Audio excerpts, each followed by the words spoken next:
Gracias por venir. Bueno, voy a presentar hoy un trabajo que junto con Andrea González, que está allá, que va a intervenir,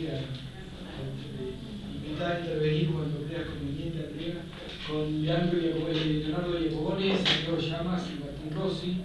Es sobre cómo ayudar a productores de bienes diferenciados a ser exitosos en los mercados de exportación.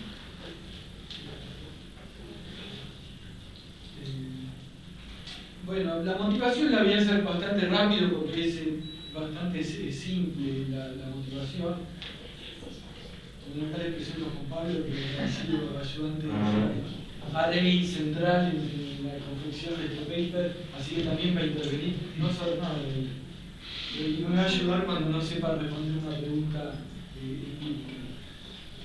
¿Por qué los países tienen, o sea, los países en general tienen política de promoción de exportaciones? El objetivo es el desarrollo exportador y la diversificación de las exportaciones, que en general hay un consenso que eso es central para el desarrollo económico. Y hay una falla de mercado central en la búsqueda de este objetivo, que es la falta de información y conocimiento sobre los mercados externos. Y esto ha sido destacado por distintos autores, entre otros Istan y Rechev. Yo tengo un paper con estudios de caso con Antropoulos y Friel, Menita también. Y entonces cuando hay problemas de información y conocimiento, tienen carácter de bien público. Y entonces tiene sentido que haya una intervención pública que provea estos bienes públicos, esta información. Y eso es lo que hacen casi todos los países. Casi todos los países hacen promoción de alguna forma de política de promoción comercial, y tienen en general más de 100 países tienen una agencia nacional, esto es Export Promotion Agency, ¿no? Una agencia nacional de exportaciones. Y dentro de lo que hacen estas agencias de exportaciones, hacen muchas actividades de muchos tipos. Uno de ellos es justamente juntar información sobre mercados externos y diseminarla entre los productores. Pero una de las cosas que cada vez más hacen es lo que llaman Capability Building Services, ¿no? Ayudar a crear capacidades. Y entonces este paper es sobre un programa, un RCT, ya les voy a contar de qué es orientado a crear capacidad entre los productores de bienes desarrollados para exportar. ¿Y en qué está basado esto? Bueno, este estudio que les comentaba, que hicimos con Antropoulos y Friel, pero también muchos otros estudios han confirmado, que he hecho con Andrea, muchos de ellos, han confirmado como un diagnóstico similar. En este estudio estudiamos la emergencia exportadora, principalmente en sectores productores de bienes diferenciados, y encontramos uno de los hallazgos principales, es que los exportadores que venden consistentemente a países desarrollados manifiestan haber adoptado una serie de prácticas que son muy distintas de quienes no exportan regularmente a los países desarrollados. Y tienen que ver con muchas distintas cosas que hacen y dicen que hacen los exportadores, que tienen que ver con adaptar productos a la demanda extranjera, o sea, entender qué es lo que se demanda afuera por gusto, por regulación, por necesidad, y adaptar sus productos. Rara vez el exportador exitoso es exitoso exportando lo mismo que vende en el mercado interno. Mejorando los procesos productivos para mejorar la calidad, también un componente central de todas las historias de inserción internacional exitosa. Y establecer relaciones de largo plazo con distribuidores extranjeros, también es un elemento central. Es una comunicación distinta o es un ejercicio distinto a cómo se hace en el mercado doméstico, y adaptarse a sus prácticas de negocios. Y en general los productores domésticos no tienen este conocimiento y ni siquiera muchas veces reconocen o saben que no tienen este conocimiento. Y esto que encontramos acá es consistente también con evidencia que han encontrado Ñoño Promola en distintos papers que ven la importancia de que haya, por ejemplo, ven managers moviéndose entre empresas y los que tienen experiencia exportadora, después al moverse hacen que las empresas a las que van tienen mejor performance exportadora. Y bueno, también con un paper muy conocido de Atkin y coautores sobre las alfombras de Egipto, también que el entendimiento de la demanda es el que dispara, o el entendimiento, teniendo información clara de qué quiere la demanda, en este caso es con una randomización a quién le dan un orden de compra y con las condiciones que tienen, genera que puedan exportar. Juanca, esas son prácticas que tienen que ver con lo que harías una vez que estás exportando, porque querés exportar. Pero si vos no querés exportar, no son prácticas que igual llevarías a cabo. Correcto. Son prácticas para el mercado doméstico, no se la causalidad cuál es. ¿Vos empezás a hacer esa práctica y terminás exportando, o como tenés que exportar por otra razón, terminás adaptando las prácticas? La relación de causalidad que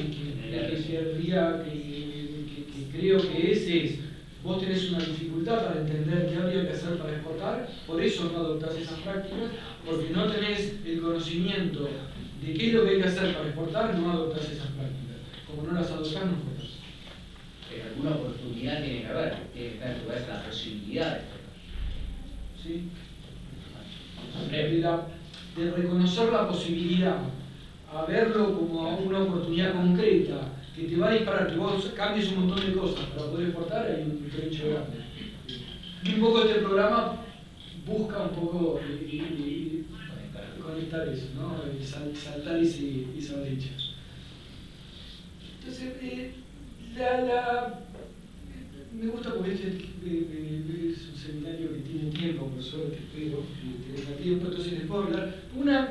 Creo que una contribución un poco del paper es entender la literatura, y creo que también es una contribución cómo entendimos la literatura a partir de revisarla. Esto hicimos mucho con Pablo. Entonces es importante cómo entendemos la literatura. Imagínense que hay como una ruta hacia la exportación, donde al principio es una firma que vengo al mercado doméstico, tengo la idea de que quiero exportar, pero no sé mucho, y aprendo, hay una primera fase que es aprender cosas básicas de la exportación. Cómo se hace todos los trámites, la burocracia de la exportación, las aduanas, ¿no? Cómo se hace el pricing, cómo pensar un pricing cuando uno exporta. Cosas muy básicas, que los cursos de comercio exterior, no de economistas, sino para gente que practica el comercio exterior, es lo inmediato, ¿no? Y las cosas más inmediatas, cosas básicas de cómo son los mercados externos, información, de lo que es la logística, los medios de transporte posibles. Esa es la fase 1. Y hay muchos programas y muchos estudios en la literatura de esos programas que tienen que ver con eso, con diseminar ese tipo de información. Y diseminar ese tipo de información es algo medio fácil y barato. Es un curso así como que se para acá de eso, hay una persona que sabe del comercio exterior, de la operatoria del comercio exterior, y dice un montón de cosas. Y aprenden ustedes, se sacan un montón de dudas, de basics del comercio exterior. También pueden ser online, muchos son online. Entonces hay muchos papers que han estudiado ese tipo de programas, y en general, y eso lo vamos a llamar la etapa 1, ¿no? Firmas que están lejos de él. Piensen, los que conocen el modelo de Meritz, un modelo de selection, que las firmas se autoseleccionan al mercado de exportación, piensen que hay, digamos, un umbral de productividad, piensen si quieren que hace que uno exporte, piénsenlo como quieran, pero hay firmas que están lejos todavía, pero bueno, es una forma de acercarlos a la exportación. Entonces, pero lo que da esto es la evidencia es débil, hay papers que dan que sí, hay otros que dan que no parece ser muy efectivo. Pero entendiendo la literatura un poco decimos, bueno, quizás está bien, esto no te va a hacer exportar un programa de estos, es barato y está bien, si querés hacer eso, es un programa barato, llega a muchas empresas, no te va a hacer exportar, no te va a hacer caro. Hay una etapa 2, que es ya firmas que están cerca de este umbral, y cuando digo cerca no es que están antes, a veces las firmas, hace 2 semanas presentó Sebastián, este dinámico que hicimos, y ahí ven que es muy común que las firmas entren y salgan, ¿no? Hay mucho entrada y salida del mercado de exportación. Entonces, lo que es difícil es establecerse, es ser un exportador consistente, regular. exportar algo, todas las firmas exportan, entro, salgo, mando una muestra, un día me pongo las pilas, voy al mercado, contacto a alguien que me hace un pedido, como que hay muchas cositas así chiquitas, entonces uno de los datos ve muchas firmas que entran y salen, ¿no? Entonces, pero acá un poco hay estudios que estudian programas que idealmente tendrían que estar apuntados a este tipo de empresas, y cuando están apuntados a este tipo de empresas, muchos son efectivos o muestran alguna efectividad. Tienen que ver con algún tipo de buenas prácticas de exportación, de cómo hacer las cosas bien. Es un poco más intensivo que un cursito que doy en el aula, que es, en general tiene que ver con ya una asistencia técnica, un consultor que va. Hoy la agencia, este programa, porque bueno, todavía no les dije, es de la Agencia Nacional Argentina de Promoción de Exportaciones. Hoy tiene un programa similar, no sé hasta qué punto, por los detalles no los conozco, pero tiene un programa que se llama Argentina Exporta, que hacen esto, mandan consultores a las empresas a enseñarles cómo hacer las cosas bien para exportar. Y eso se hace mucho. Y la evidencia, hay evidencia de este tipo de programas, y en general encuentran evidencia más en lo que se llama el margen extensivo. O sea, empresas que no exportaban, que empiecen a exportar. Lo que es razonable, no es el problema de cómo aceptarse en el mercado de exportación, resolver problemas de falta de conocimiento ya más, un poco más profundos que los basics, y ahora les voy a hablar mucho de esto, porque de hecho de esto se trata este programa, de cómo exportar. También hay una ruta, entonces esto en general, papers que sobre programas, a veces no son inventados como RCT, digamos, llamémosle así, intervenciones que atacan esta parte, esta etapa, tienden a ser efectivos en el margen extensivo. Y esto es lo que va a pasar con este paper que encaja ahí. Una alternativa es, muchos piensan, bueno, no hay que trabajar en temas de exportación, hay que trabajar en temas de productividad. Entonces, yo trabajo en temas de productividad, la firma se hace más productiva, y cuando se hace más productiva exporta naturalmente. Y si ven los modelos que les mencioné, el modelo de MEDIS, que es el modelo estándar de cómo se determina si una empresa exporta o no exporta, pasaría esto: si se mejora la productividad de la firma se hace más productiva, más probable que exporte. Los que apuntaron, hay algunos que apuntaron a esto, y acá la evidencia no es tan clara. Algunos papers dan que sí, algunos papers que dan que no. Uno particular, uno de los autores de este estudio, Iacobone, hizo un programa así en Colombia y le da que no. Quizás otros en otro contexto es la productividad el principal problema. Por ejemplo, Giorgelli estudió, no sé si la conocen, es una historiadora económica que ha estudiado programas que ha hecho Estados Unidos y otros países también, Rusia. Es muy interesante lo que hace. Y ahí sí encuentra que hay efectos. O el famoso, Blum y Van Rhenen, ya les voy a hablar de Blum y Van Rhenen, que son dos autores que han codificado y hecho programas de codificado buenas prácticas en general de management, y tienen RCTs donde llevan a las empresas como consultoría sobre buenas prácticas de management y ven que mejora la productividad. Cuando ven si también exportan, encuentran que sí, pero bueno, Iacobone encuentra que no, tampoco hay tantos. Pero este approach da resultados menos obvios que este. Y el último es cuando ya la firma ya un poco sabe exportar, y ya ayudarlas con cosas concretas. Las ayudan a conseguir clientes afuera, hacen como promoción, como quizás eventos de las embajadas, realizan rondas de negocios. Son cosas concretas que ayudan a las firmas a exportar más. Y los tres niveles generan para las firmas beneficios que parecen bastante internalizables. Entonces me pregunto, ¿hay alguna evidencia de si hay diferencias entre si esto se genera en un programa público o si hay algún privado que te venda capacitaciones de técnica y servicios de marketing? Hay servicios privados, seguro, de esto. Hay consultores, de hecho los que trabajaron en este programa, algunos eran consultores que venían de organismos públicos, ahora vamos a ver, y otros de consultores privados. Que hay consultores privados de comercio exterior. Si se cerrara esta universidad, quizás yo lo voy con Andrea, y haga lo que haga en el futuro es dar a las firmas consultoría de qué tienen que hacer para exportar. No sé si sería muy bueno, pero intentaríamos hacer eso. Y los hay. Aún dicho esto, quizás donde la intervención pública en esta formación muchas veces, bueno, el programa, este paper va a tener que ver un poco con eso, es con estandarizar lo que son buenas prácticas, facilitar su diseminación, todos esos son bienes públicos, ¿no? No haría un programa público donde esto querés llegar a todo el mundo con esto, estás buscando generar algo que después sea fácil de diseminar. Pero está bien el punto. Y entonces hay unos papers que un poco apuntan a esto y encuentran efectos más en el margen intensivo que en el extensivo.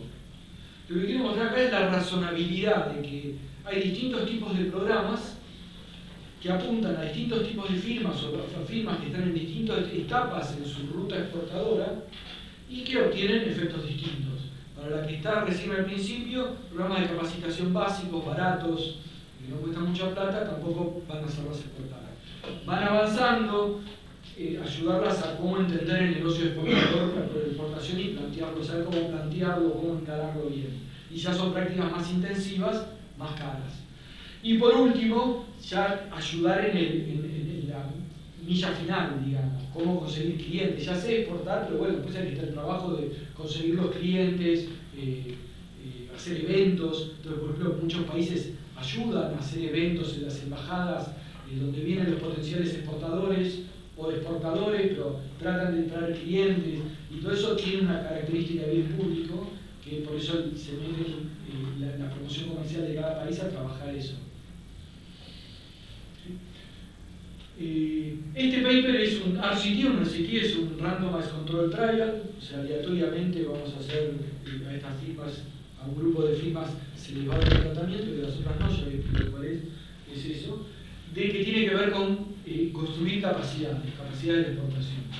Entonces, se implementa este programa tratando de que las firmas entrenarlas en la adopción de buenas prácticas de exportación.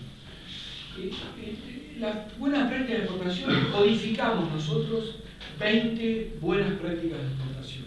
No es que en el mundo bajamos de internet cuáles son las buenas prácticas de exportación, no hay eso, no hay un consenso de cuáles son, tampoco está muy claro, ¿no? Las construimos nosotros, nos sentamos, tuvimos un montón de tiempo, un montón discutiendo, viendo qué son las buenas prácticas y cómo captarlas. Y hacemos un RCT que son 72 horas de asistencia técnica en buenas prácticas de exportación, o sea, va un consultor a la firma, o sea, distintos momentos de tiempo, suma 72 horas, y participaron 213 pymes en el sector de alimentos y bebidas en Argentina. Y de nuevo, en términos del mapa que les hice antes, está apuntado a construir capacidades en el estadio de etapa 2, ¿no? Tengo una pregunta, sí. Esta es una pregunta de Juanjo. En la etapa 3 me queda un poco más claro, pero en la etapa 2, ¿cuál es la justificación de por qué la empresa no va a encontrar el servicio directamente? ¿Tiene incertidumbre respecto a los resultados? ¿No está dispuesto a gastar guita en eso? ¿Cuál es?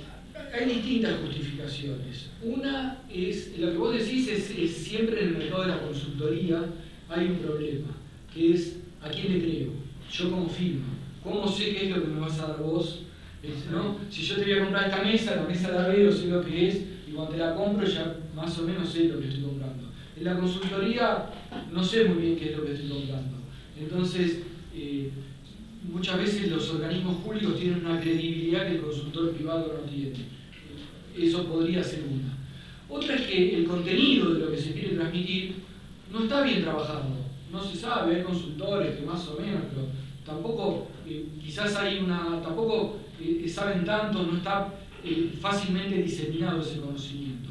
Entonces hay una justificación de cómo, por ejemplo, esta agenda de este paper busca construir un conocimiento colectivo de cuáles son buenas prácticas de exportación. No está consensuado. Entonces, ¿cuáles son? Y ese es un bien público. Una vez que aprendemos todo qué son buenas prácticas de exportación, después abreva a todo el mundo de eso. Entonces, eso también es una justificación. Y por último, la codificación también ayuda a facilitar la diseminación. la diseminación también es una spillover, todo falla el mercado. Entonces, si vos lográs que mediante una codificación, que es un bien público, se disemine, pues no hay una justificación para eso. Distintas justificaciones. Sigue, al final de todo, podemos hablar de esto, sigue estando la pregunta, ¿justifica que una agencia se meta a hacer esto? Y la respuesta no está clara. O al menos, y si la respuesta es sí, ¿con qué escala se justifica que lo haga? La codificación lo llamamos al manual de las prácticas. Claro, exactamente. Sí, exactamente. La discusión también podría ser que vos decías, pues también la pregunta que hacía Joaquín, no sé si la entendí bien, era por externalidades, ¿no? Como me pareció, lo que dijo internacionalizar. Sí. Y hay evidencia, bueno, lo mismo Juan Carlos, uno de pioneros exportadores, y hay otros, pero en ese sentido, supone que si vos lográs que una firma exporte mueble de madera a Chile, la siguiente que quiere exportar mueble de madera a Chile se benefician de eso. Por lo cual también podría ser que, si vos confías en que los consultores privados se adopta eso, mañana podría decir, bueno, subsidio y la empresa elige a quién va, ¿no? Pero habiéndole bajado la incertidumbre, que el consultor no te vaya a vender. Y que muchas veces hay los organismos públicos. Solo que lo instrumentás con un privado en vez de hacerlo vos como Estado. Muchas veces, Andrés, los organismos públicos, una agencia de exportación, es algo que con Andrea pensamos y hablamos alguna vez, es como que tiene una certificación, alguna aval a los consultores. Y eso sirve. Directorio de consultores. Claro, de consultores aprobados. Que De ese modo, pero los laboratorios de calidad están acreditados por alguien. Claro, exactamente. Exactamente. Sí. O si ejecuta esto en la propia agencia, pero podría cobrarle a la empresa a la que presta un servicio de la cual También podría ser eso. Sí, correcto. No se supone que una agencia que hace esto, en mi opinión, está probando, está viendo, no es después, si diera que sí y que lo quiero hacer, si yo manejara una agencia, no lo pensaría en lo quiero hacer yo, es cómo hago, facilito para que esto se haga, lo haga lo más posible el sector privado, no sería el objetivo que esto lo haga la misma agencia. Siempre y cuando existan esos registros del sector privado. Sí, es que, bueno, que la gracia sería como formarlos y que sean del sector privado. O sea, si van a existir adentro, pueden existir afuera. De hecho, lo más fácil es que cuando los formes se te vayan. Pueden existir y pueden no existir. Es tan específico para el conocimiento que pueden no haber mucha gente que lo Y en ese caso sí, también hay un... tu objetivo es formarlos. Claro, sí. Pero es parte de todo esto. Parte de todo es entender que hace falta codificarlo, generar que ese conocimiento se disemine, sí, que haya mucho. Está bien el punto que decís, porque eso también son cosas que haya más gente que la adopte esto, que sepa transmitirlo. Formación de consultores. Bueno, entonces, en resumen, por si no llego, pero voy a llegar, voy a parar y voy a llegar. Cuando hacemos, implementamos el programa, medimos los que le dimos el programa, los que no, y no vemos impacto. Después vamos a discutir mucho esto, ¿no? Como ahí hubo temas de screening en la selección de las empresas, hubo problemas de cómo lo hicimos. Se incluyeron productores de bienes no diferenciados, cuando el programa se suponía que era para bienes diferenciados. Se incluyeron, creemos, firmas no suficientemente comprometidas con querer mejorar. Entonces, todo esto era ex post. Cuando decimos, ¿qué pasó acá? ¿Por qué no dio esto cuando parecía...? Bueno, yo le voy a hablar más de esto. Restringimos a lo que llamamos el Good Selection Sample, solo a firmas que hacen bienes diferenciados y las que se anotaron primero, que es una vamos a llamar como proxy de mayor interés y compromiso en el programa. Los resultados son importantes y significativos, pero solo en el margen extensivo, que son muy grandes, 33 puntos porcentuales más probable que exporten 6 años después de la implementación del programa. En términos de la adopción de buenas prácticas y cuánto ellas fueron el mecanismo para que exporten más las empresas, después les voy a hablar un poquito más de eso. Ahí los resultados son positivos, pero no parecen ser muy robustos entre especificaciones. ya les voy a aclarar esto para que lo tengan en la cabeza, ya les voy a hablar bien en lo que queda del paper. Entonces, bueno, primero voy a empezar explicándoles qué son estas buenas prácticas de explotación, que nosotros llamamos buenas prácticas de explotación. Como les dije, están basadas principalmente en este trabajo, pero también de muchas otras fuentes, de lo que hacen otras agencias. Andrea hizo mucho eso, de ver qué se hace en otros países, consultoras privadas, qué es lo que se supone que son buenas prácticas de explotación.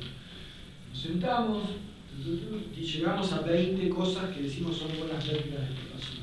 Hay un manual, están no están estandarizadas, de nuevo, en el mundo no hay tal cosa, a diferencia, por ejemplo, de lo que son buenas prácticas de management, hay mucho más consenso que son buenas prácticas de management. Además, estos son buenas prácticas de exportación, también muy orientadas, porque de esto no les dije, a la problemática de una empresa en un país subdesarrollado queriendo exportar a un país desarrollado.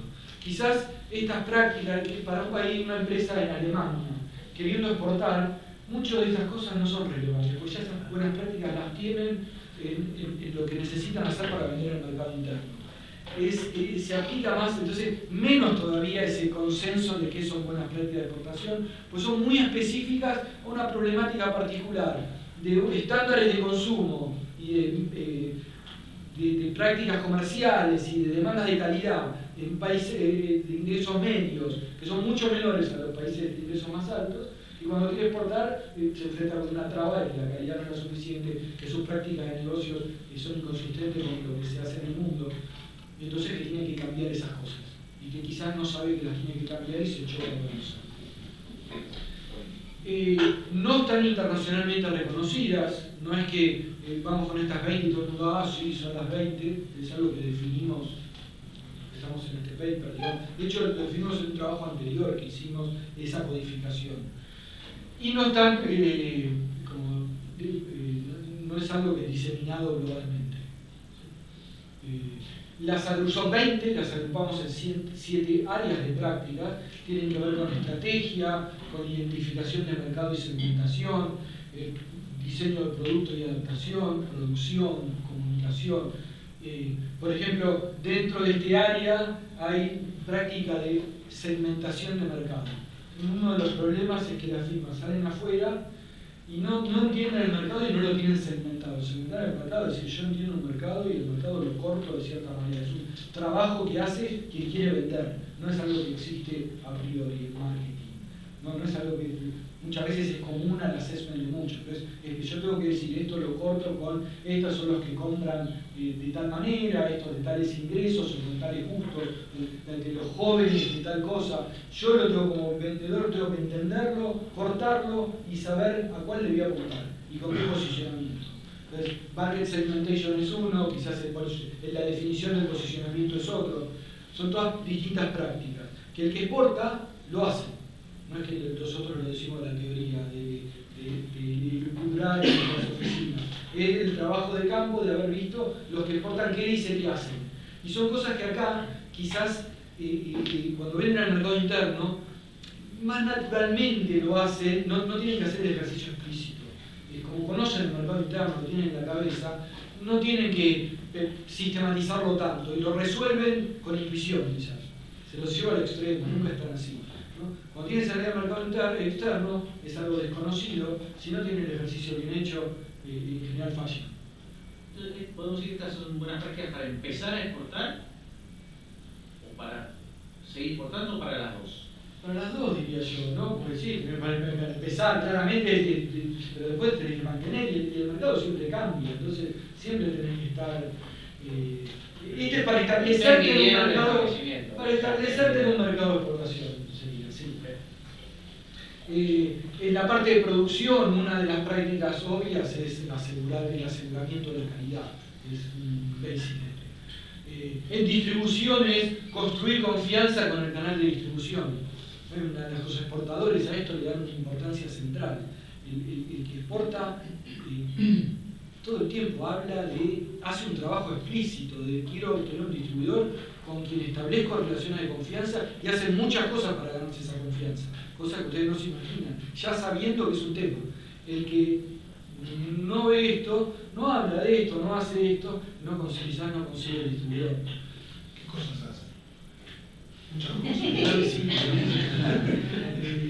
¿Qué cosas hacen?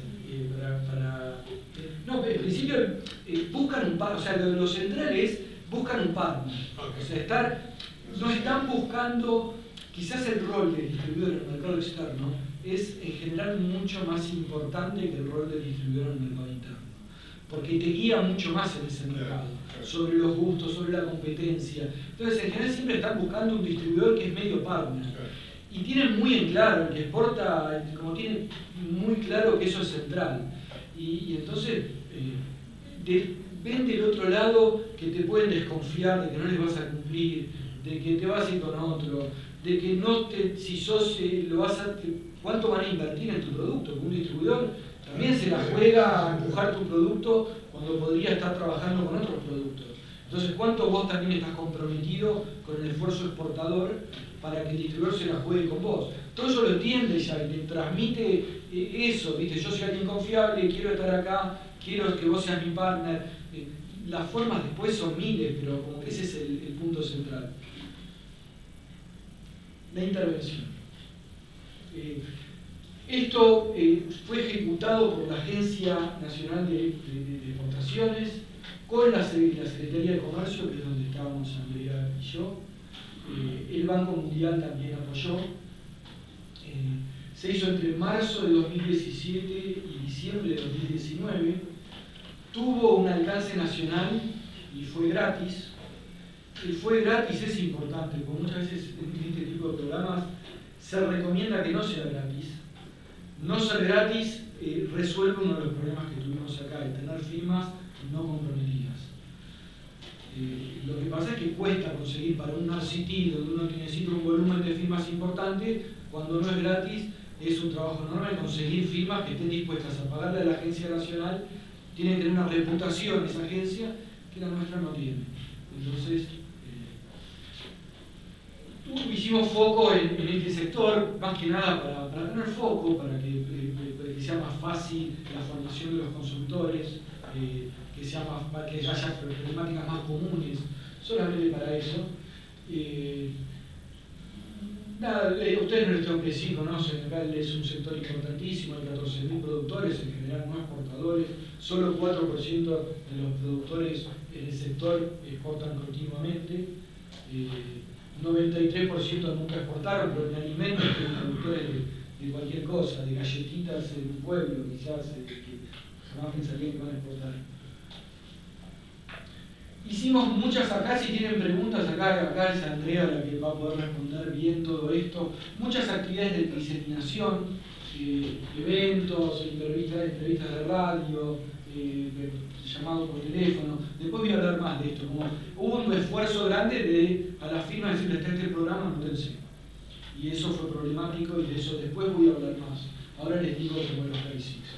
Para ser elegible, condiciones básicas, ¿no? Ser una firma legal, estar en el sector que dijimos, que tenga más de un año de existencia, ser una pyme, no estar, bueno, cosas básicas. Se registraron 279 firmas, 213 fueron consideradas elegibles, las otras, ¿cuáles eran los problemas principales? Porque muchas eran más chiquitas, ¿no? Otras... Sí, o porque no llegaban siquiera a los 3 empleados, o porque directamente no eran del sector. Algunas no eran del sector, algunas firmas se anotaron y enseguida se va a continuar. ¿Puedo hacer una pregunta que probablemente estúpida, pero siempre que pienso en esto, ¿no? En la randomización de este tipo de programas, que no es la misma randomización que uno va en donde puede aplicar esto a gente que presume que es representativo de una población. ¿A qué voy? Una vez esto se lo planteó cuando empezamos a hacer estudios sobre el programa de innovación. Alguna gente decía, randomicemos la asignación de los créditos de postal. Bueno, pero tal vez hay temas que no quieren innovar, ¿no? Entonces, ¿cuál es el verdadero? ¿No? Acá ya no son estas empresas mostraron una voluntad de interesarse en exportar, ¿no? Pero, ¿qué pasa si uno va y agarra y dice, no, toma, te regalé a vos un curso? Por eso lo de la ruta exportadora y los 3 estadios tiene que ver con lo que vos preguntás. No es para todo el mundo, de entrada, no es para todo el mundo. O O sea, no, la idea de escalar a todas las firmas en Argentina, no, se les tira la plata. Es en el universo, hay un subconjunto, perdón, de firmas que están como que deberían ser el target de un programa de este tipo, no todas. Dentro de ese grupo randomizado. Entonces, yo la respuesta que diría es, primero elegí bien las firmas, no para todas las firmas. Elegí que estén en el Stage 2.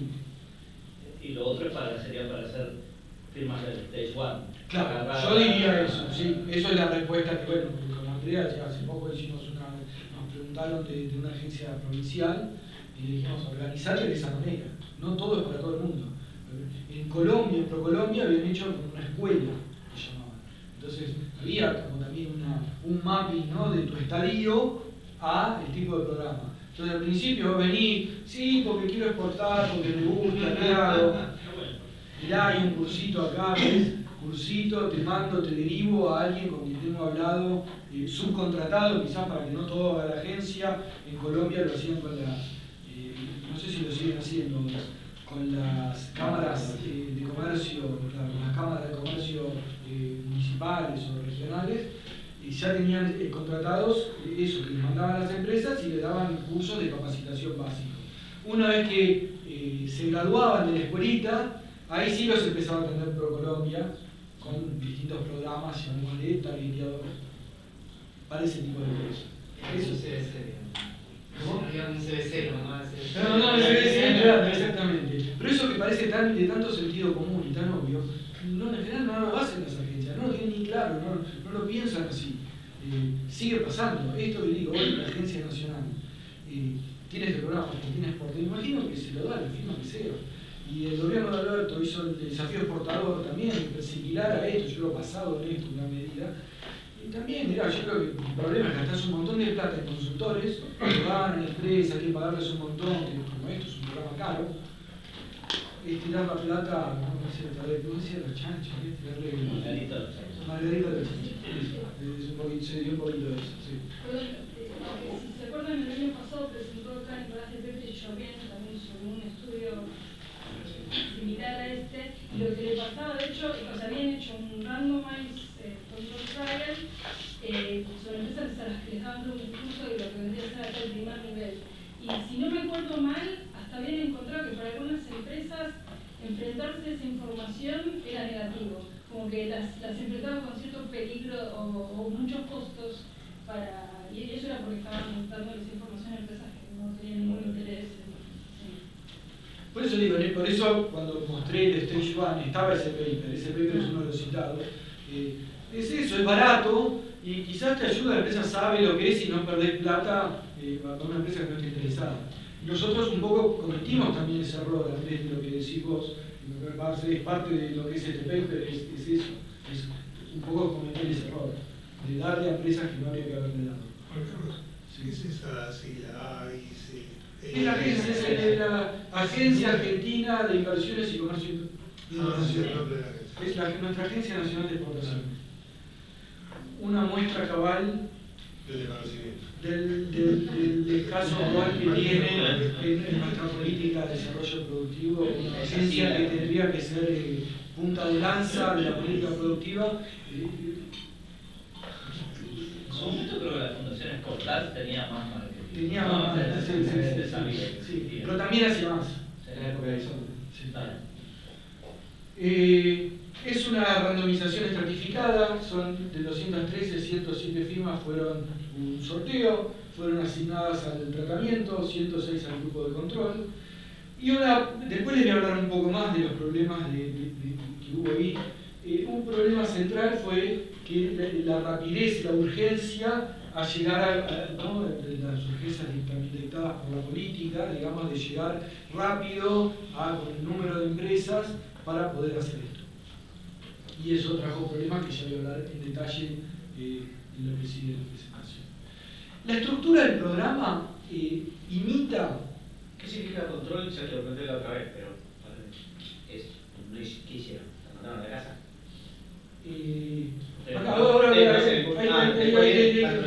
Justamente voy a explicar eso.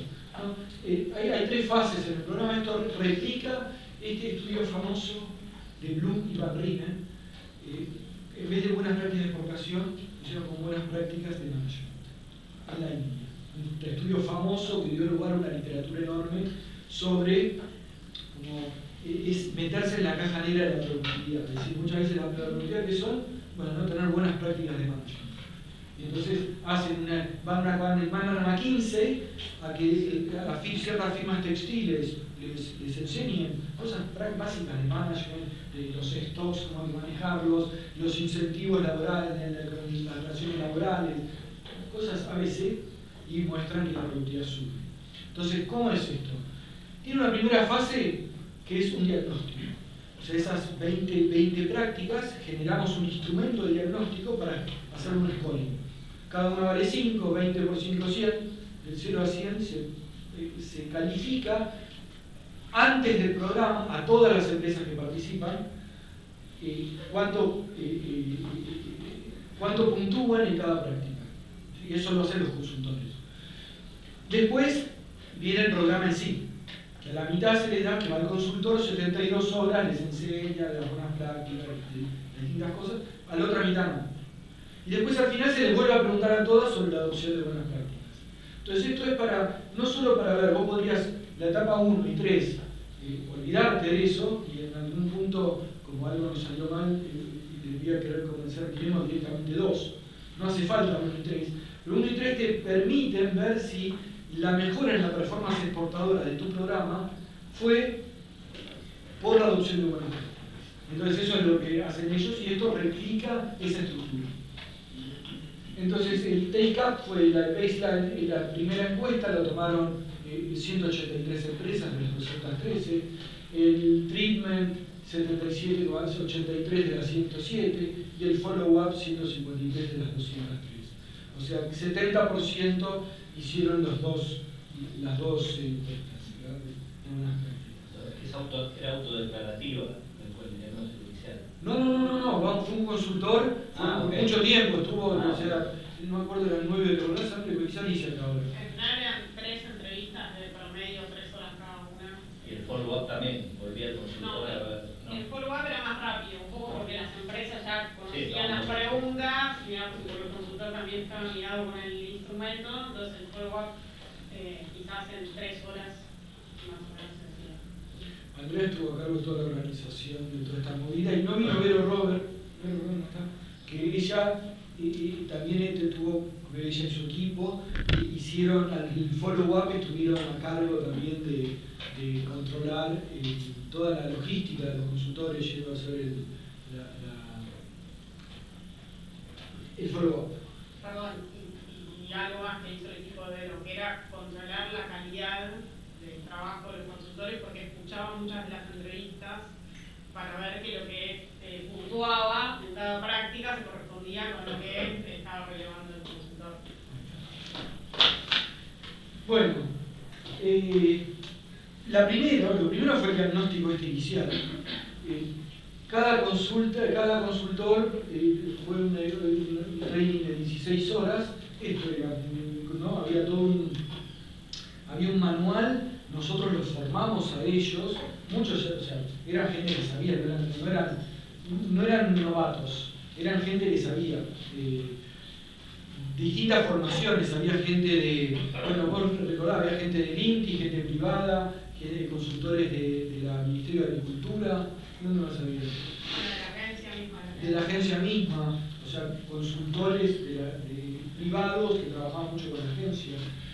Pero los formamos en estas buenas prácticas específicas. No era que ellos siempre hacían lo que hacían, acá venimos, che, mirá, estas son las buenas prácticas.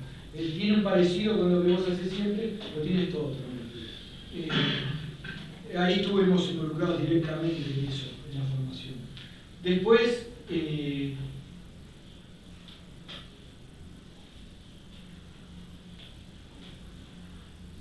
bueno, esto 16 horas es la formación del consultor. Me equivoqué, claro. 9 horas es lo que dijo Andrea, es el diagnóstico que hicieron los consultores en las firmas. Iban a las firmas, las tratadas y los no tratadas, a las dos. Puede ser que haya tenido un impacto también en las no tratadas, las de control, fue un consultor y les dijo, ¿vos cómo hacés? Y que eso haya tenido un impacto. ¿Sí? Entonces es la diferencia del programa en sí. No es eso, sino que después fue un consultor 72 horas, distintos días, ya mucho más intensivo, es otra cosa. El otro no te preguntaba, no te enseñaba a hacer las cosas, el otro te enseñaba a hacer las cosas. Pero recibía la empresa un formulario diciendo vos tenés problema acá a veces. Recibía un informe de diagnóstico, lo llamábamos, en donde se repasaban las 20 prácticas y entonces se le finalizaba a la empresa cómo se encontraba con respecto a cómo Vos después a mirar Al menos sabían dónde fallaban. Claro. Claro, sí, se le escribía la buena práctica y bueno, y cómo era que el consultor veía que estaba contento cada una de esas buenas prácticas. Después la CT es sobre la intervención, o sea, el efecto es sobre la intervención, no nada de diagnóstico. Lo que no se le da era el puntaje, era una devolución como descriptiva, cualitativa, pero no le decía sacaste 4, 3, 2 en cada una de las prácticas. Estigmatizante. Muy cortito, pero o sea, ¿podrían hacer algo para ver el impacto del diagnóstico, como tener por lo menos un grupo fuera? Se podría haber dicho eso. Sí, en algún momento hasta lo pensamos eso, un grupo, pero no me acuerdo por qué no terminamos haciendo eso, que incluía también un grupo de supercontrol que no tuviera siquiera. Lo que pasa es que no podíamos medir en ese grupo, no íbamos a poder medir las prácticas, pero se podría haber tomado otro grupo de empresas, quizás dividirlo entre. También lo que nos fallaba ahí, ya sé lo que nos fallaba, era el N, el Power.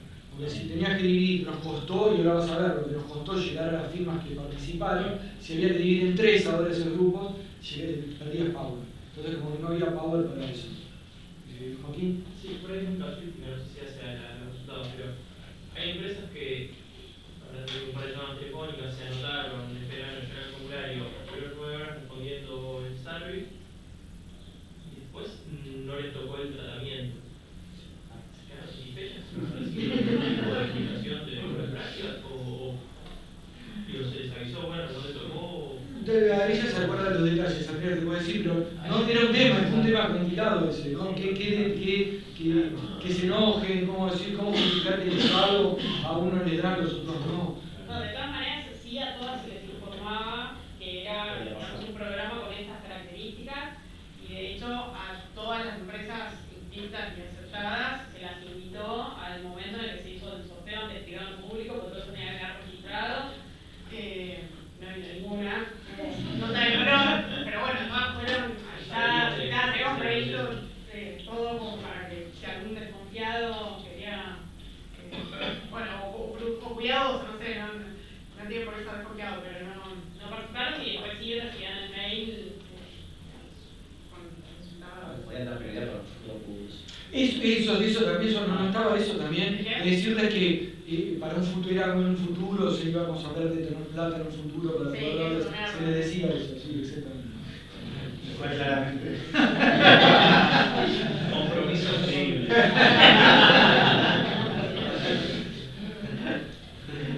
Bueno, voy a acelerar un poquito. Después vino el tratamiento en sí. Podían elegir distintos como paquetes de consultoría, en qué áreas. Pero casi todas, 90% eligieron principalmente estrategia y otra cosa. ¿No? La estrategia era un core, pero hubo variación. Y principalmente la parte de estrategia, en todas tenían que tener un work plan, o sea, terminar la consultoría en un plan que la parte de estrategia era como definir un mercado y cómo iba a entrar, es una estrategia de cómo entrar a ese mercado. Era cómo es el producto final. Bueno, después se hizo el follow-up, acá no hay demasiada. Sí. 72 horas a mí me suena un montón, es una materia de carrera, 72 horas. ¿Eso influye en algo? Es decir, existió otra cosa como una empresa que lo empezó a hacer y a la mitad dijo, che, mira, no tengo más tiempo para esto, o se manifestó de alguna manera que el tiempo fue una limitante, o mi presunción es. Sí, pasó eso, sí, ese es uno de los temas principales, lo que vos decís. Lo que vos decís es un tema principal. O sea, por eso las firmas más comprometidas y menos comprometidas días. Muchas se empezaron a quejar, empezaron a no darle bola. ¿Sí? Y hay, por ejemplo, lo de Blum Van Rijn en la India fueron 500 horas. Y la de Jacobón en Colombia fueron 100 y pico de horas. Este es como. Es de intensidad intermedia esto. Como intervención, más o menos, podría ser menos, pero podría ser mucho más. Es intensidad intermedia, no es tanto. Pero pero es importante lo que vos decís, es relevante. Usamos. Salido el programa aquí, 600 horas de la India, por Dios. Sí, pero muy pocas re pocas empresas. Sacamos los datos de exportación de datos administrativos de aduanas principalmente, entre el periodo 2012 y 2023. Tenemos datos de empleo, pero solo para un periodo previo, o sea, para previo no lo podemos seguir si va a aumentar el empleo o no. Lo tenemos solo como control en el baseline. Perdón, una pregunta antes de resumir, pero las empresas podían tomar distintos, ¿por qué les ofrecieron tomar distintos cursos? Porque me pregunto si que cada curso apunta a diferentes buenas prácticas y después entonces vos cómo trazan, porque tal vez solo mejoró la buena práctica que vos tomaste el curso o tuvo algún spillover sobre otras buenas prácticas aunque nadie te habló de eso. Sí, una duda de ese. En retrospectiva, yo hubiera sido mejor que haya un solo paquete y listo. Idealmente uno querría decir, bueno, el programa es darte como el set en lo que está más flojo, fortalece eso. Y el concepto de eso es el programa. Después uno querría meterse más, a ver el impacto de cada que hicimos, un poco de eso. No se ve tanto y el N es poco para estar metiéndose tanto. Pero no me quiero meter mucho en eso porque no hay nada conclusivo que uno pueda sacar, porque son pocas firmas para ya hilar tan fino. Pero sí. Las variables de interés, ¿cuáles son las variables de outcome que vamos a ver? Van a ser 3 en principio. Déjenme empezar por la segunda. Esto es una DAMI y si exporta o no exporta. Este es el margen extensivo, donde hay impacto. Esto es el punto de exportación, el LOB. Eso es donde es el margen intensivo, donde no va a haber impacto. Y esta es una transformación muy usada, es IHS, es como. Ustedes saben que si tomo el log acá, si es 0 esto, el log no puedo tomar y pierdo la observación. Entonces una transformación para no perder los ceros. Es como la básicamente como X más 1, es como el log de X más 1, pero transformado para que sea suave, digamos. En el pre-plan que se hizo, que se hace en el pre-plan, yo otras cosas de LCD no sé, es el único que hice en mi vida. Hay que hacer un pre-plan, decir desde antes qué va a hacer. Está puesta como variable. Yo me enteré, acá me hizo saber Juan Pablo, que no es robusta a la escala. O sea, la multiplicás por 1000 y te da otra cosa. O sea que tengan mucho cuidado cuando vean esta variable. La ponemos porque está puesto para decir que no estamos ocultando nada, pero o sea, si multiplico por la variable por 1000, si en vez de dólares son miles de dólares, que tendría que ser irrelevante, afecta el resultado que sacás. O sea, que es un basic que no cumple. Luego cuando está puesta, capta las dos cosas un poco, y en los hechos siempre es como algún tipo de promedio entre las dos cosas. Pero si vienen, enfóquense en esta y en esta, lo otro tomen como un promedio de las dos cosas. Y los resultados van a estar de alguna forma entre esos dos. Y después hay dos variables adicionales. Una es el número de destinos, que es como un margen extensivo también, que acá va a haber también, va a ser parecido a esto, al margen extensivo acá. Y export quality, que ataca el margen intensivo porque solo en los destinos donde sí exporto se cambió la composición hacia mercados de más.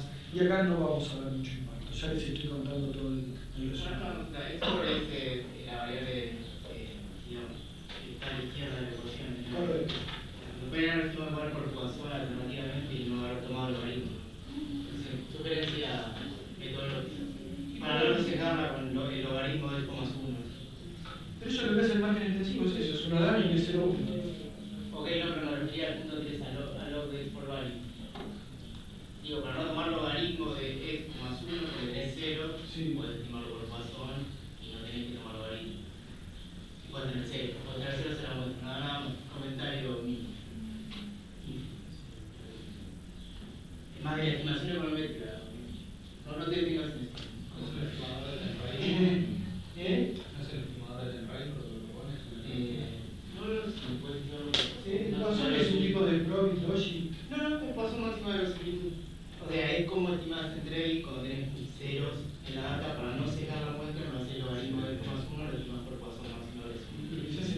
Sí, lo que dije es lo de tener el radio. Sí, en parte sí es eso. Pasa que no lo tenés el preanálisis tan grabado. Igual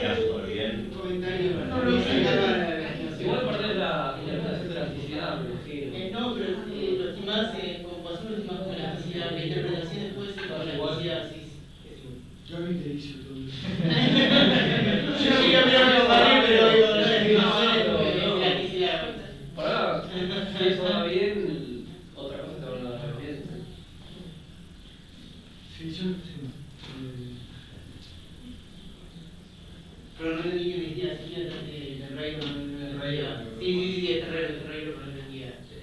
Sí, yo también, no sé, como depende todo de forma funcional, ¿no? Si es el razón o lo que hagas, tengo ese. Bueno, me gusta más dividirlo y cada cosa y lo otro. Igual esto te va a dar menos fuerte y creo que cualquier otra transformación de los datos parecida. Hay una discusión ahí sobre elasticidad entre y si eso te puede generar tipo, te puede dar lugar a inconsistencias. Simplemente fue ese comentario. Olga, había algunas empresas que ya exportaban, ¿no? Y la dos, es buena tu pregunta. Cuando piensen en el marketing extensivo, no piensen nada más en empresas que no exportaban que empiezan a exportar.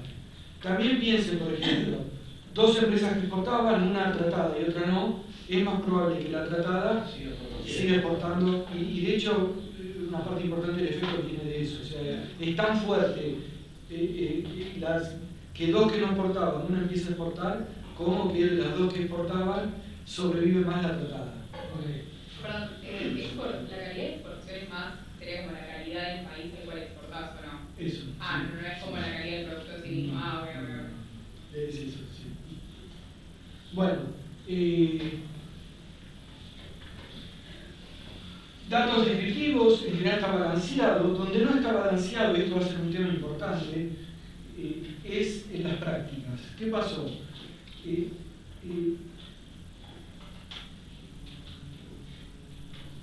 Sorteamos primero y después medimos las prácticas. O sea, todo ese medir las prácticas fue todo un operativo, ¿no? De consultores, formar a los consultores. Por algún motivo que no sabemos explicar, primero se sortearon las firmas, después se vieron las prácticas. Cuando medimos las prácticas estaba desbalanceado. Y esto es un problema que va a permear todo el estudio. Tendríamos que haber hecho el diagnóstico primero y después que sea parte del ¿Qué incentivo había una empresa que no quedó en el sorteo y que te dé 9 horas de su vida? Podía no le decías que no quedó en el sorteo. No le decías en ese momento. No le decías en ese momento. Que fue todo un tema también, sí. No decirle que no sepa que no fueron. Pero no fue nadie, pero era público. Si alguno iba se enteraba. Bueno, ¿cómo fue? No sé si, ya no me acuerdo tanto, si en ese momento estaba previsto decirle vos quedaste o no quedaste, ¿no? Ah, ok. Eso no sé. O sea, estado público, o sea, se asignaron los grupos. Claro, se asignan los grupos, se corre, no sé, el chico ahí que corría el proceso, digamos, en Tata, y bueno, asignaba los grupos. Listo. Y era como, es transparente el proceso que se está haciendo, confía que estos dos grupos que No se publicaron las empresas que sí, las empresas que no. Y fue un tema que no, eso me acuerdo que a la agencia decirle mucho, no digan que los consultores ni siquiera sabían. Claro. Los consultores no sabían. No sabían, cuando iban a las empresas los consultores no sabían si había sido sorteada, que sí o que no.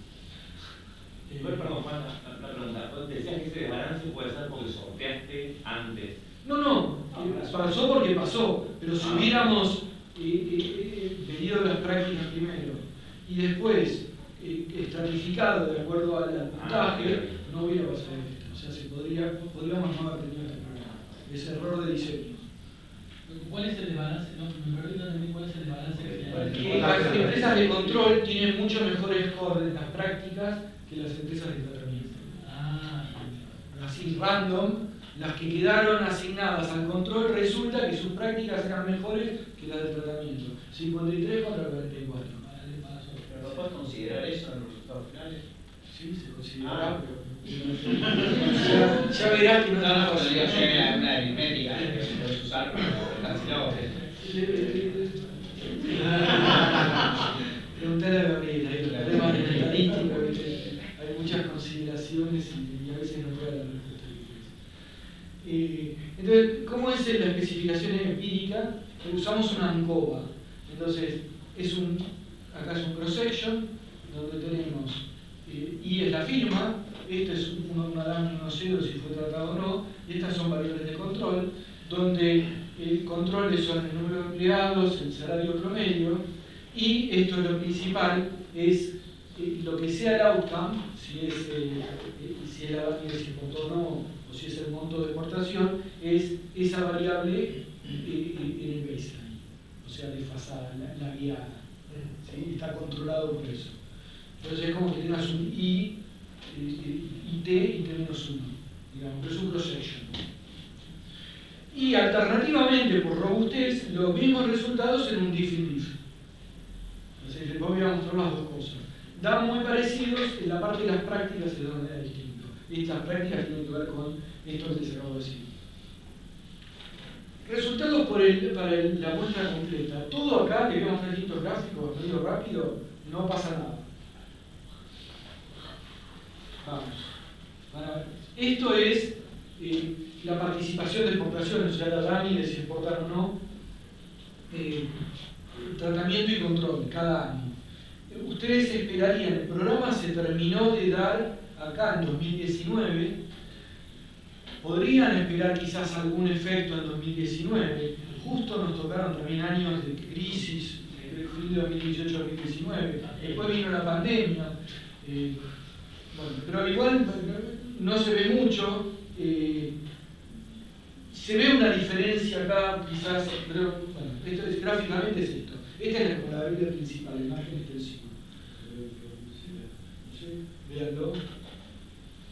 Esto es en versión econométrica, son las tres variables. Esta es la DAMI, el margen extensivo, el log export value, y este es este índice que tiene este problema de la cruz, ¿no? Entonces ven, nada, nada, nada. En diff y diff lo mismo, no se lo muestro, pero nada. Si hacen un event study, nada también. Bueno, no sé si nada, pero no aparece algo sistemáticamente significativo. Vemos efectos heterogéneos, estudiamos algunos efectos heterogéneos, tampoco vemos que haya nada que diga este grupo sí, este grupo no. Cuando vemos la adopción de prácticas, acá es el problema, y esto es lo que vos querías, ponerlo acá, cambiar un poquito. ¿Ves? Las de control arrancan más altas, ¿no? ¿Esta es baseline? Sí. ¿No? ¿Cómo es? Treatment control. Entonces, control, ven que aparece más alto esto que esto. Este es el problema que decía. Después, esto sube, pero esto sube mucho más. O sea, en términos de diff y diff, tuvo mucho más impacto en las prácticas del programa. Es 23 contra 8. 23 contra 8. Pero ¿por qué baja ahí las prácticas eran algo que si sabían o no sabían? ¿No? O sea, ¿es significativo esa una de las diferencias? ¿Por qué es lo que baja? Sube. No, es control. Baseline follow-up para el control. Si comparo los celestitos, baja, ¿no? No, los celestitos empiezan en el día. Como grupos distintos. Sí, a mí también me cuesta. A la izquierda está el control, antes y después. Cambiaron A la la derecha el treatment. Celestito antes. Celestito antes. Sí, a mí también me costó. Sí, entonces las dos suben, pero uno sube más que el otro. Entonces, bueno, ahora viene su muestra que les digo, ¿no? Entonces, después ya habíamos hecho, ya habíamos escrito el paper, ya lo habíamos presentado, nos convencieron de, bueno, lo encuentro por qué es que anduvo, porque la verdad que el feedback que tuvimos de muchas empresas fue muy bueno. Andrea lo sabe más, que hablaban con ella, Andrea pobre estaba deprimida. ¿Por qué no tuvo efecto el programa? Que podía no tener efecto, pero de verdad, o sea, la implementación había sido razonable, no había habido ningún problema no sé, los consultores habían ido, se habían hecho, habían hecho la consultoría, se había registrado todo. Muchas estaban muy agradecidas. Yo estuve en un evento donde justo coincidí con una empresaria, bueno, dije, ¿cómo era la empresa? Vino, me abrazó, estaba recontra contenta con el programa. Digo, ¿cómo puede ser esto? Cuando vamos a los datos no pasa nada. Entonces, bueno, hubo un incentivo de decir, a ver qué pasó. En el anterior, ¿cuál era la unidad de medida de eso? ¿Qué es? ¿Cantidad, porcentaje de...? Porcentaje de exportadores. ¿Porcentaje de exportadores? Sí, fracción que exportan. Exporto o no exporto. Eso es. Entonces, dijimos, bueno, hay forma de cortar la cosa de una forma, la muestra de una forma razonable. Y había dos, encontramos, bueno, no es que, acá está el tema de cómo se hizo esta búsqueda, ¿no? Enseguida había dos cosas que salían a la luz, no salían a la luz, siempre estuvo presente, digamos, pero uno es que entraron firmas que en el momento no nos dimos cuenta. Hay una parte que tengo que contar cómo fue esto. Bueno, les cuento ahora, no sé, porque estaba en otro lugar, no sé por qué. ¿Dónde está eso? No, acá ya está. Bueno, les cuento ahora. ¿Qué pasó? De cada 45 días se empieza la presión, ¿no? Bueno, ya tenemos que cerrar, tenemos que anunciar, tenemos que, no sé, la política sigue fría cuando tenga la oportunidad, no son las cosas como que ríen. Y empieza la presión a buscar empresas y no había, teníamos que llegar a un N, ¿no? Para tener el poder suficiente estadístico para distinguir. Y nosotros estábamos en la Secretaría de Comercio, yo no estuve tan involucrado en el día a día de la implementación, Andrea estuvo bien arriba, estaba Santi Llama, vino después también, que estaba Leo y igual estaba metido. La que lo implementaba oficialmente era la agencia, la que formalmente tenía el poder. Nosotros éramos que teníamos el know-how de cómo hacerlo bien y siempre estaba la cosa de nosotros como diciendo, che, hagan así, cuiden la randomización, cuidar mil cosas, toda la parte académica. A ellos esa parte quizás no les importaba tanto, pero más o menos, qué sé yo, teníamos buen diálogo. Claro, cuando empieza la presión, hay que buscar más empresas para que cierre, empiezan, bueno, ellos a buscar, empiezan a hablar con las agencias provinciales para que les manden empresas al programa, y mandan, también ponen a llamar a las empresas a un call center del Ministerio, en ese momento el Ministerio de Producción. Ya nosotros todo, bueno, si la conocen, Andrea, ¿no? Muy cuidado, todo así, en un momento perdimos un poco el control de todo eso, de cómo se hablaban las empresas, qué se les decía. A estas personas del call center nunca las conocimos, que tenían que hablar con las empresas e interesarlas en que se presenten al programa. Y bueno, nuestra idea es que bueno, eso que pasó en ese, quizás no sabemos cómo se lo vendieron, qué les dijeron que hacía el programa, qué pasaba, y que eso puede estar relacionado con la foto que preguntaba Martín, ¿no? Un poco de pérdida de como que en el fondo no estaba tan interesado, me vendiste una cosa que no era. Pero incluso está el problema también de que había empresas que productos no diferenciados, por ejemplo, había como 5 empresas que vendían legumbres. ¿Cómo llegaron? No sé, en el momento de eso nos dimos cuenta, no acá, sino ya avanzado, pero no en el momento que entraron las empresas. O sea, no llegamos a hacer un screening, ver cada firma que entró en el programa, saber qué era, después, ¿cómo? Si se suponía que era para productos diferenciados. Bueno, es que hubo también, ellos en su relación con las agencias provinciales, les mandaban empresas con las que tenían relación y se sintieron obligados a incluirlos. Entonces, primero, productos no 59 de la 213, presión política de agencias de promoción de exportaciones subnacionales. También puede ser que la definición no fue suficientemente clara, quizás entre economistas. También si vamos nosotros a decir qué es producto diferenciado y qué no, hay un gris, hay un punto que hay un gris. Más para el que no es economista, creemos que fuimos suficientemente claros, pero de nuevo, ¿no? El poroto es diferenciado, ¿no? Quizás haya quien pensó que no. Y después el tema de las firmas no suficientemente comprometidas. Muchos, es lo que preguntaban y mostraron después, porque tenemos también encuestas a las firmas, y muchas mostraron como falta de interés o o se quejaron de que el programa no era lo que esperaron. Entonces, en el call center hubo entrevistas, no creo que era esto, no un mono interior. ¿Te acordás que es esto? No un mono interior, no. No, esto que les dije antes, que el hecho de que no tuviera costo también ayudó a que quizás a firmas que no tuvieran suficiente compromiso. Entonces, tenemos, por un lado, pudimos diferenciar las firmas usando la clasificación que hicimos con Fede de micro D, las clasificaciones diferenciados y no diferenciados, y por el otro asumimos, lo que sí teníamos era el orden en el que se fueron anotando. Ese orden está registrado. Entonces dijimos, vamos a hacer la primero por mitad. La primera mitad vamos a asumir que estaban más interesadas y la otra mitad que no. Entonces, la intersección de esa mitad con las que son diferenciadas da una submuestra de good selection de 77 firmas. Las otras son el bad selection. Entre tratadas y no tratadas, 77. Sí. O sea, de las 200. De las 203. Sí. Estas se dividen en tratadas y no tratadas.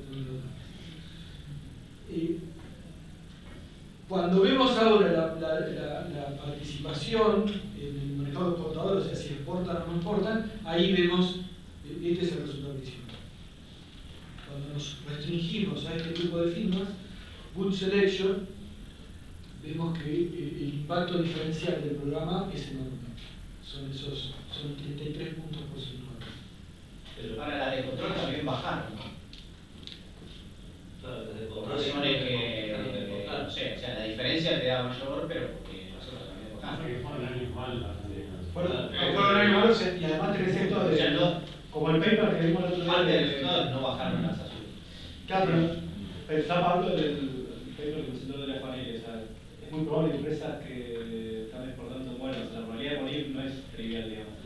Y azul que no mueran es un muerto. Y aparte, que no corregime, Fede, pero son años de caída de uno de los exportadores en el cambiaron. O sea, el contexto es donde todo el mundo se está yendo, ¿no? Claro, fue más efectivo para sostener, quiero decir, el agregado, ¿no? Sí. Sí.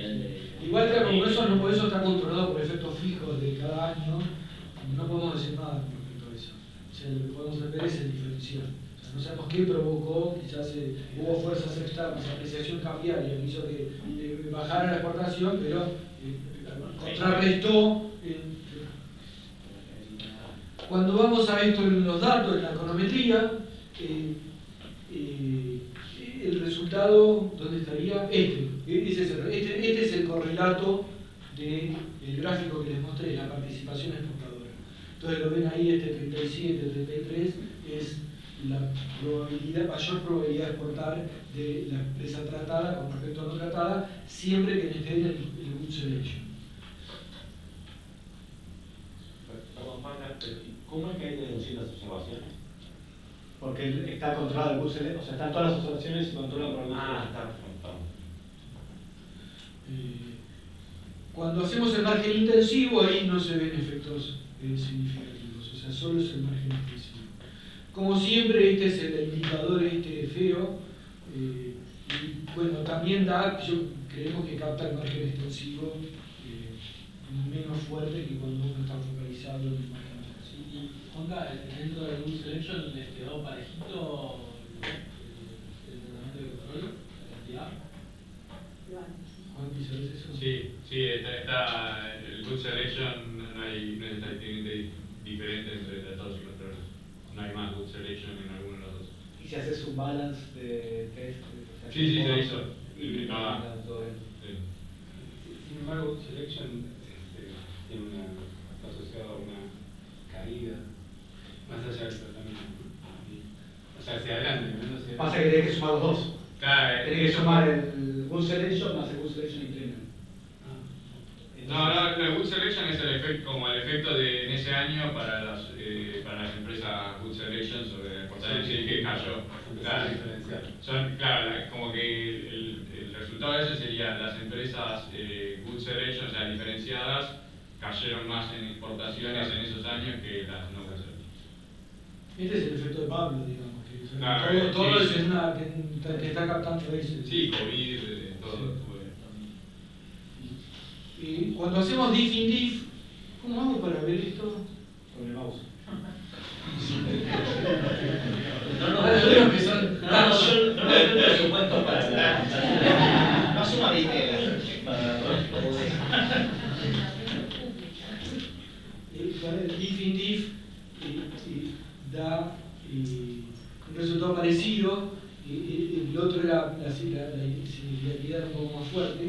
Pero el resultado Diff acá, para el 2023, tomar la variación 2022-2023. No, 2017-2023. 2017. Siempre es en relación con el baseline. Pero bueno, el resultado es como el mensaje es el mismo, efecto en el margen extensivo y no en el margen intensivo. Así que más touch. No, tenemos.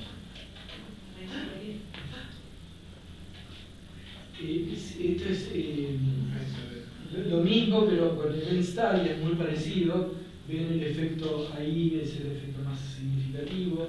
Acá el export value se viene para abajo, no llega a ser significativo, no tenemos una explicación para esto. Y esta es como la combinación de los dos efectos. Este es algo que hicimos, si el efecto es mayor para las exportaciones a países del OECD versus a países de la no OECD, porque ese es como el punto principal del PP original. Bueno, no les voy a mostrar porque no me queda mucho tiempo, después si quieren me preguntan, les muestro. Da un poco más de efecto, da para los dos, para un OECD también, pero da el efecto más fuerte cuando son exportaciones al OECD. La adopción de esto es lo mismo de la adopción de prácticas, el problema sigue existiendo en esta submuestra. Lo pongo acá, si se acuerdan visualmente del mismo problema. En vez de la 23 a 8, ahora es 25 a 12 la diferencia. Pero el mismo problema, que estas arrancan, como era, arrancan más alto, y entonces acá suben más en las tratadas.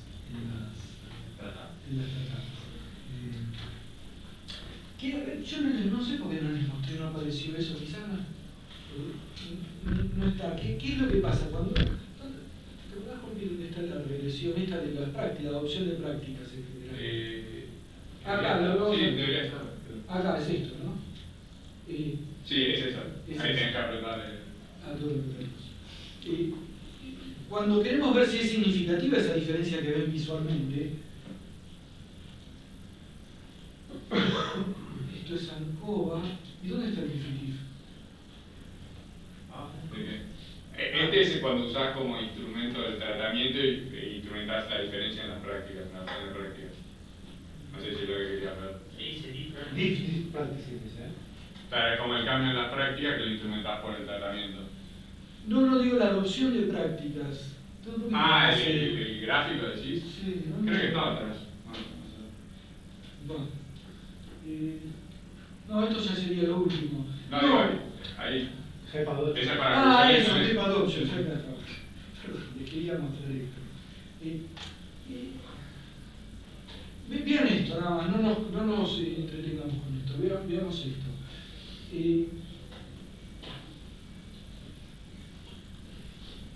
Claro, yo no les mostré esto anterior. En el full sample, ¿qué es lo que daba? Vieron que como que da que la adopción es mayor en las tratadas, la adopción de prácticas, ¿no? Esa adopción de prácticas econométricamente, cuando uno hace el diff in diff, capta eso que ven visualmente, ¿verdad? Que sí, las tratadas adoptan mucho más las prácticas. Olvídense de esto, es uno que no les mostré que está atrás, pero les podría mostrar y hay estrellitas cuando uno hace el diff in diff. Acá se el equivalente a eso, acá hay estrellitas. Acá no hay estrellitas en el ANCOVA, a pesar de esa diferencia que ven. Y ese es el tema. ¿Por qué no hay? Y nuestro entendimiento es que lo que la econometría está haciendo es pensando que tal vez las no tratadas empezaron con prácticas altas, con un score de prácticas altas, por randomness. Justo pasó que... Y después hubo como un mean reversion. Entonces dice, mira, vos viste que, creo que esa es la econometría lo que está diciendo, vos ves que mejoraron mucho más las tratadas, no por tu intervención, sino porque justo las otras habían empezado muy alto y después entonces no tenían mucho para subir, porque ya empezaron muy alto por randomness. Entonces como que lo interpreta de esa manera, de alguna forma, el ANCOVA. Por eso da positivo, pero no significativo, cuando uno lo hace con ANCOVA, cuando uno lo hace con Diffin Diff, sí. Cuando uno hace esto mismo, solo para el selection, el good selection, ninguna es significativa. Son las dos positivas, pero ninguna es significativa. Creemos en gran medida también, bueno, ayudadas porque la muestra es chica. Esto es la adopción de prácticas. Y este sería la tabla final que trata de... ¿No? ¿Esta es la tabla final?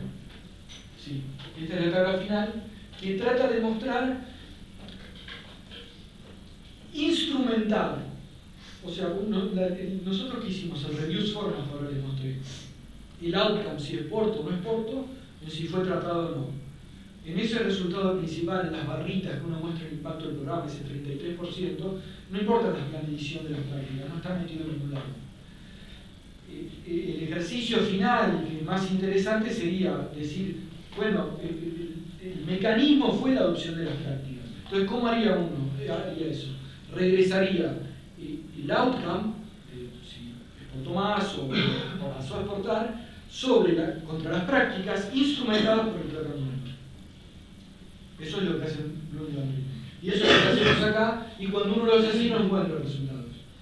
Y entonces, bueno, creemos que empate por ya esta dificultad que trae la adopción de buenas prácticas en sí. ¿Entienden el punto? Como ya venimos con un problema con la adopción de buenas prácticas, entonces tampoco se muestra que ese mecanismo sea...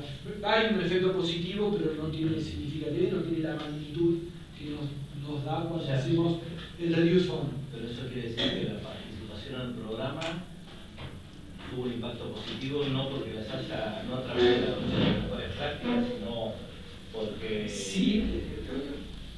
Otra razón. Por ahí no la mediste con el suficientemente tiempo para que las hayan adoptado, porque pasó mucho tiempo en... Es raro, debería, la única razón relevante por la que tendría que dar. Nosotros nuestra interpretación le atribuimos a este problema de medición, de que como están este problema que arrancaron las tratadas, las de control con prácticas muy altas, ¿no? Que está desbalanceado de origen. Entonces por eso no nos está dando, es significativo. Pero también es cierto, vos ves lo que dice, que vos ves que el follow-up lo hiciste a fin de 2019 y vos esperás ver los resultados después, pero por ahí lo adoptaron en 2021. Exactamente, la adopción de las prácticas la están midiendo en 2019 y los outcomes los están viendo el efecto en 2022-2023.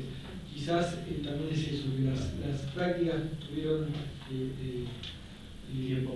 tiempo para implementarse y lo midieras en 2022-2023 lo veías.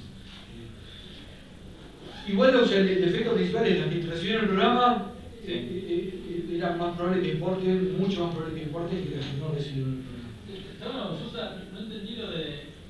Tenías que volver a el problema de que hayan arrancado con muchas prácticas implementadas el grupo de control.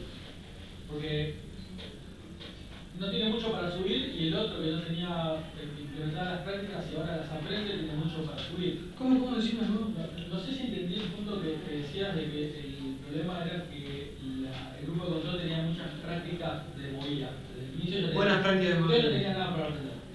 Entonces no esperás que cambie mucho el resultado a lo largo del tiempo. Pero el otro, que sabía muy poco, le enseñaste y ese tipo sí tendrías que ver que empieza a crecer en su desempeño exportador de ese grupo. ¿Por qué el hecho de que haya arrancado muy alto el grupo de control es malo? No entiendo. Porque te hace pensar que son diferentes los grupos en concepción también, que el error es diferente en los grupos. La idea es que lo más posible, lo más parecido posible.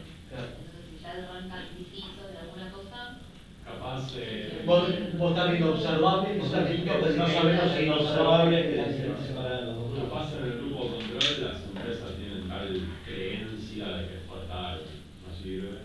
Y bueno, preguntar qué creencia justo ocurrieron en el tanto después. Y la recabida capaz de eso es lo que está agregando. Vos para hacer la diferencia, lo que haces es vos ves los observables y si son iguales en observables, yo confío en que los inobservables... Sí, aunque eso lo entiendo, estábamos hablando, Juanca, es que la razón por la cual te dio mal es porque los tipos ya sabían muchas cosas. El grupo de control ya sabía demasiadas cosas.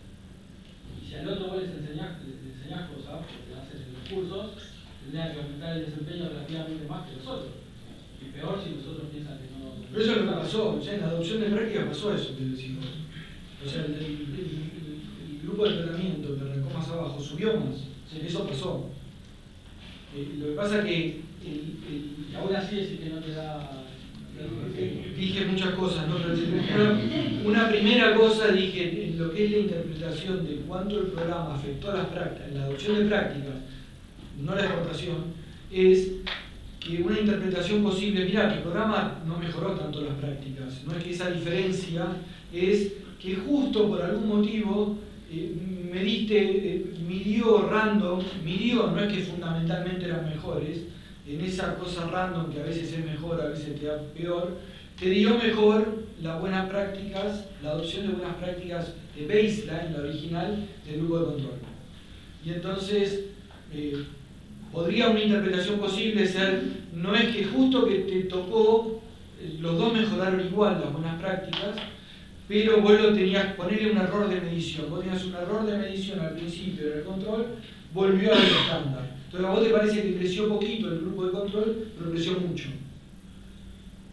Por eso da que hay un impacto, pero no es significativo, porque no termina de convencerse la econometría de esto es por tu intervención.